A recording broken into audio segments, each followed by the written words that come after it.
Good day mga ka-farmlat. It's me again. I'm back.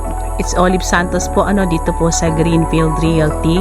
Bali, for today's video, nandito po ako ngayon sa San Narciso, Quezon, kung saan bibisita po ako ng property na may sukat na 2.5 hectares.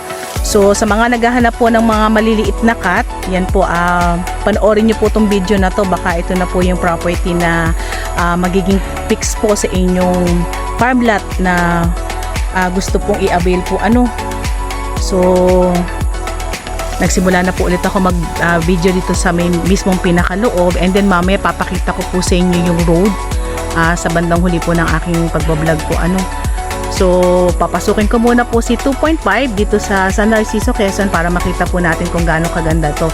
Ito naman po ay flat area, so maganda po tong property na to.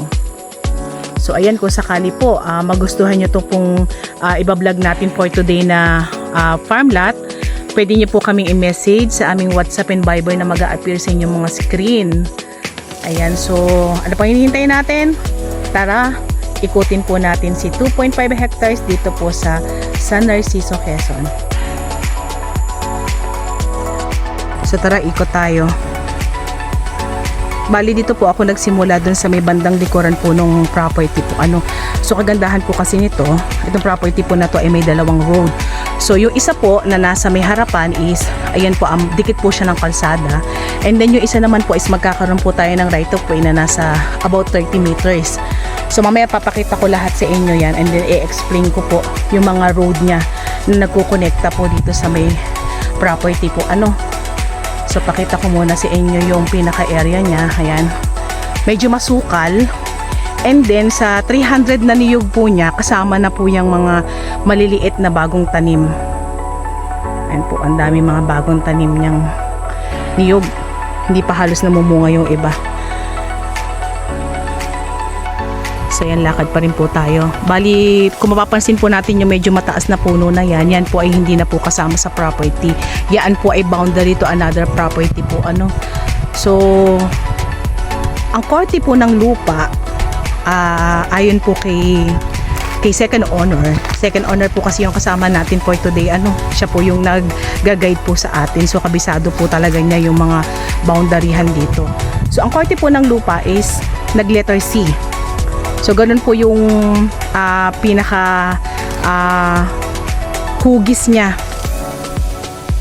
So hindi siya kwadrado, hindi rin naman siya korteng pizza. So nag-letter C siya.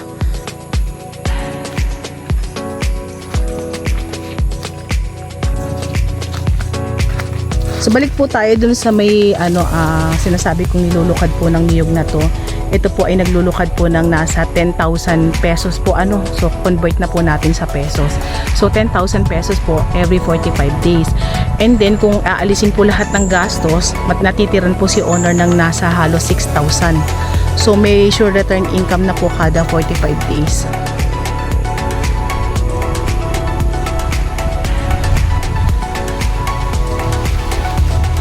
So medyo masukal lang po yung property, pero maganda po siya. Kagandahan po na to, hindi naman po siya 100% flat na flat, pero medyo nag-slope siya ng konti, pero semi-flat po kung tawagin. So maganda na rin po yung tayo po ng pinaka-property.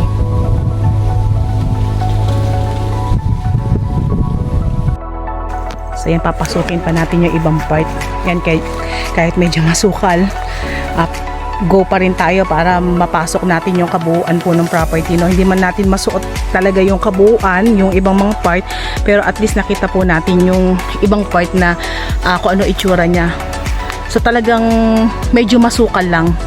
And then dun po ako galing po, medyo bumaba ako ng konting-konti lang dito. So napaka-gradual naman.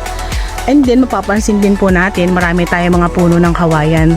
Dito sa part na to, nandito po yung pinakabukal. So sabi ko, gusto kong makita. Ayan, ang daming kawayan.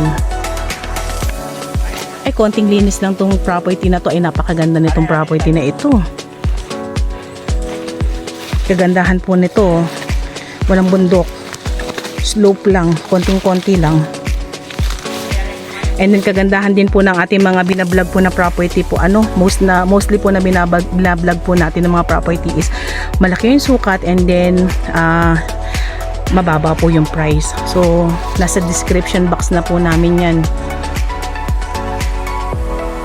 So yan, bali narating ko na po yung pinaka source ng tubig. Bali ito po yung pinaka bukal niya.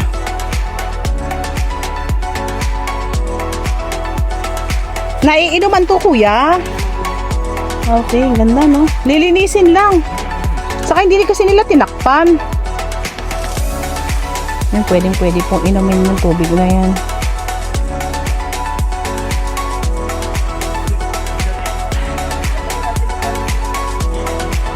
So ito na po yung pinaka boundary po, another property. Bali yung part po na yun mataas na po yun. So dito lang po tayo sa medyo flat.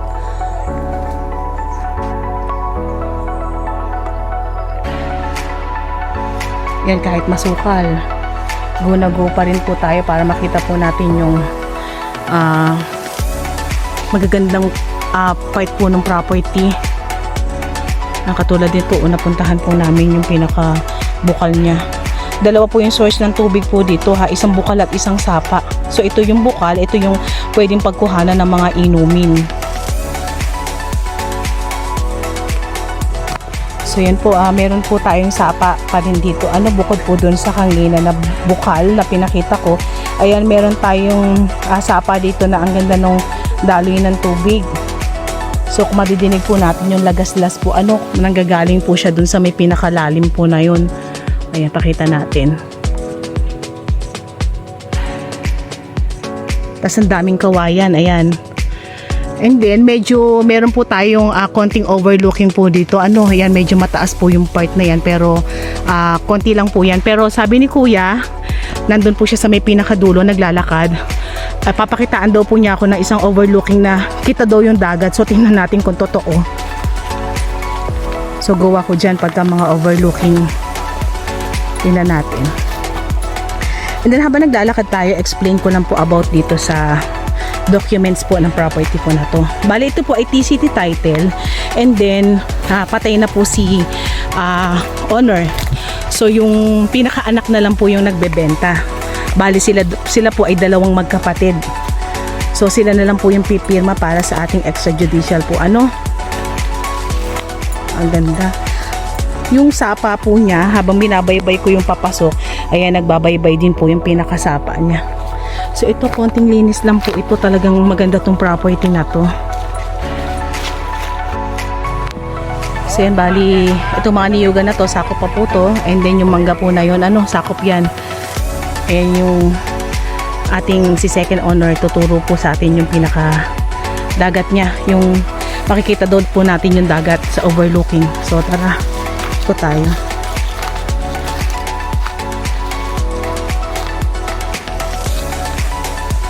So bali tayo po ay nasa 5 kilometers para po makalabas po tayo ng national road. So medyo maiksi lang po and then explain ko po yung about po dun sa pinaka road po niya So to be honest po, yung pinaka road po natin is hindi pa po siya fully cemented.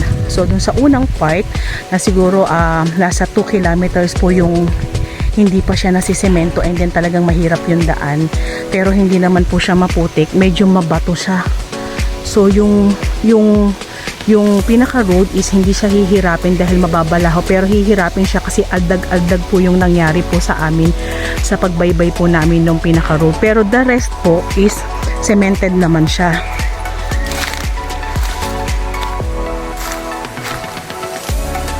So dun sa unang part lang po medyo mahirap yung pagpunta dito, pero yung iba naman po sementado naman po talaga siya.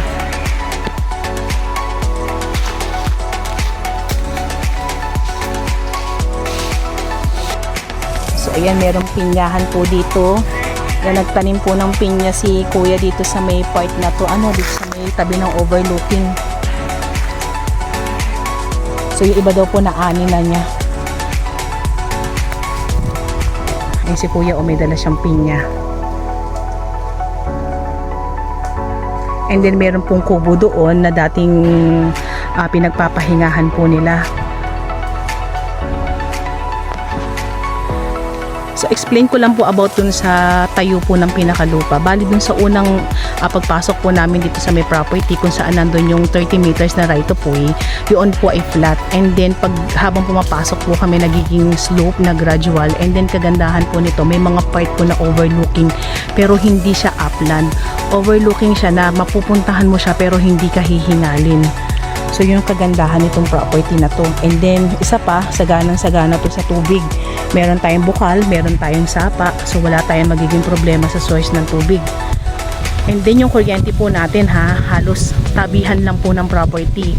So hindi rin po tayo gagastos ng malaki para po dun sa ating pagpapalay ng kuryente kung sakaling maisipan nyo pong gawing bakasyonan tong property na to. So ayan na po yung pinakadagat po natin. Ayan.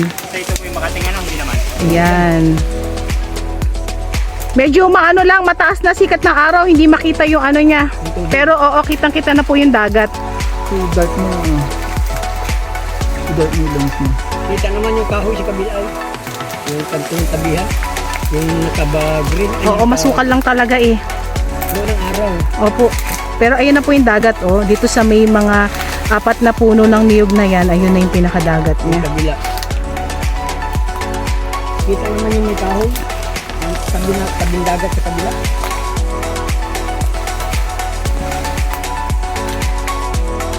Kasi napansin ko po, medyo marami rin po pala yung puno ng mangga po natin dito sa may taas ng overlooking po. So itong property na to, ay ang ganda po niya. Talaga malinis lang po siya. Ang ganda niya. Kagandahan po nito, kabilaan pa yung mga road.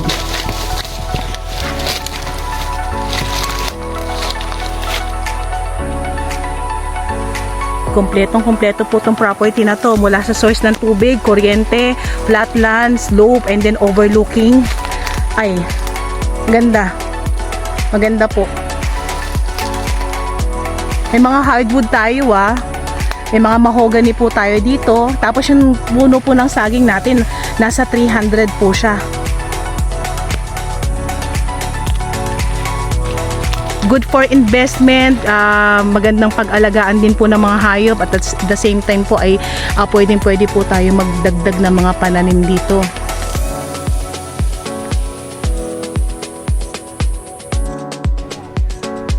Ayan, dami pa rin pinya dito.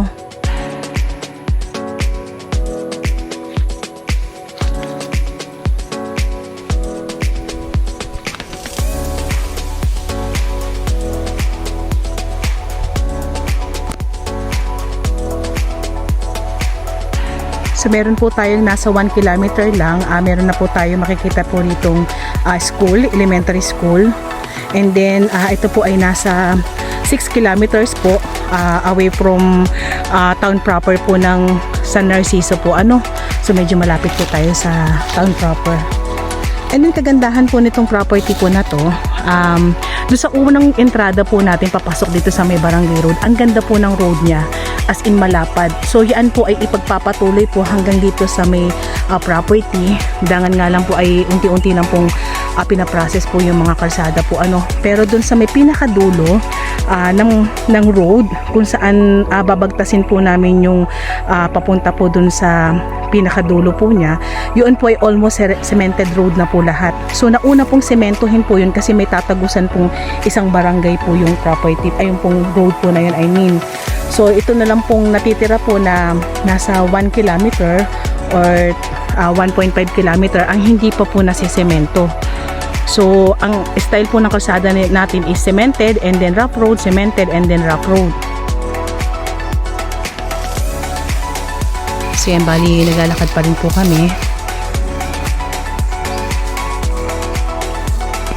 Kung mapapansin nyo po yung puno ng niyog po na yan, sakop pa po yan. Pero yung mataas na yon hindi na po yan sakop. So yung upland po na yon hindi na po yan kabilang ng property. Dito lang tayo sa medyo slope. Ang ganda, mga overlooking itong makikita mo dito sa may pinaka taas. Yan, kitang-kita mo dito. Hindi nga lang natin masyadong nakuhanan ng video yung sa may dagat kasi medyo nagre-reflect na po yung ilaw po natin kasi medyo mataas na po yung sikat ng araw. Pero tanaw na tanaw po yung dagat.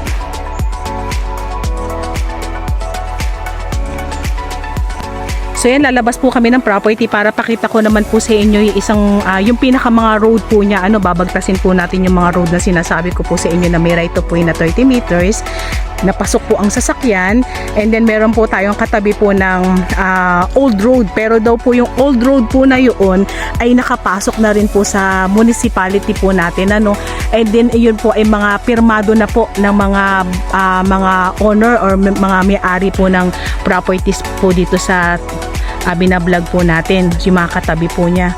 So yan po ay ipaprocess din daw po.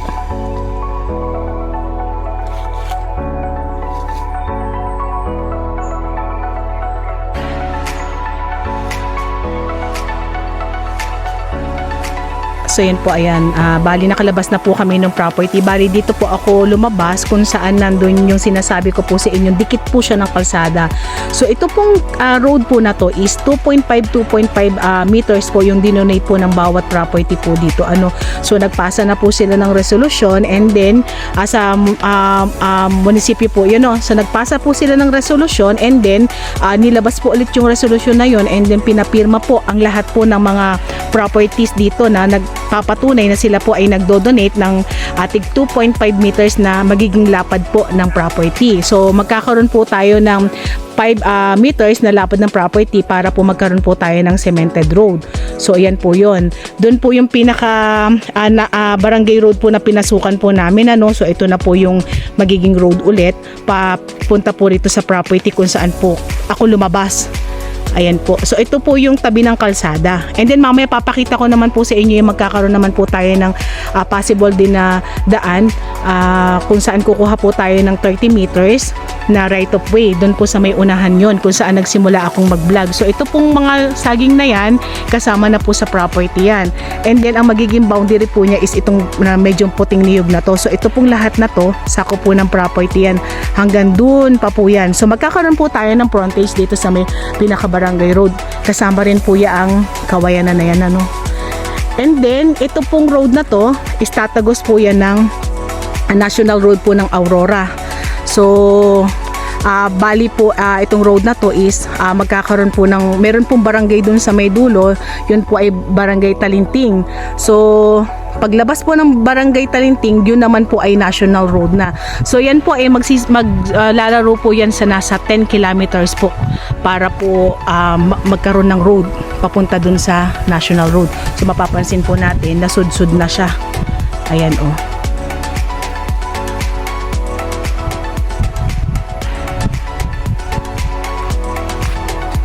So ito po yung ulit yung property po Ayan.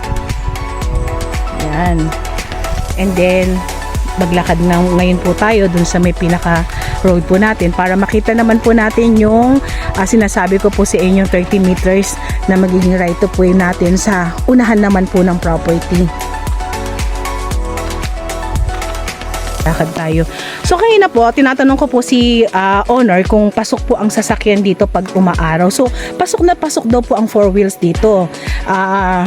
Actually po dinadaanan po to ng mga truck kasi naghuhugas sila ng mga sasakyan doon sa may bandang dulo kasi medyo malaki yung ilog doon.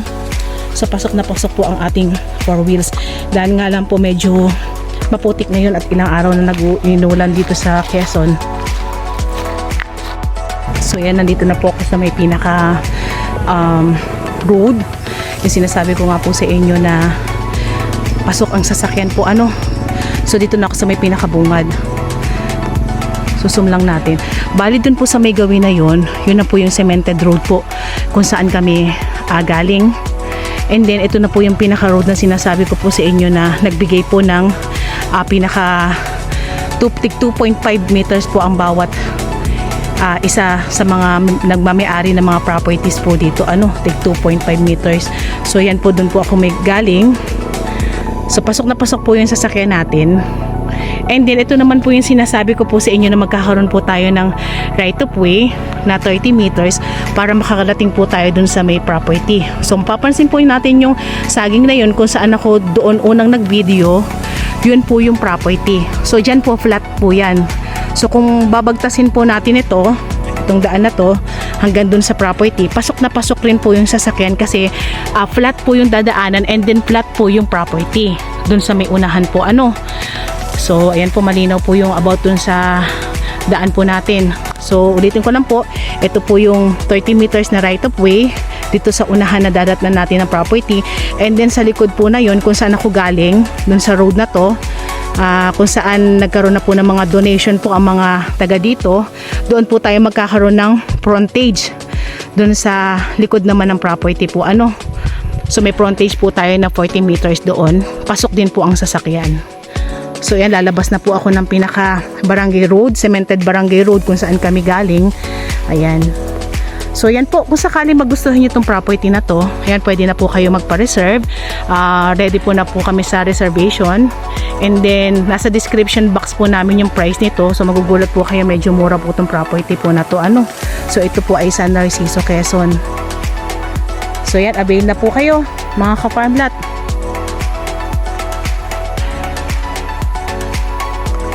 So yan.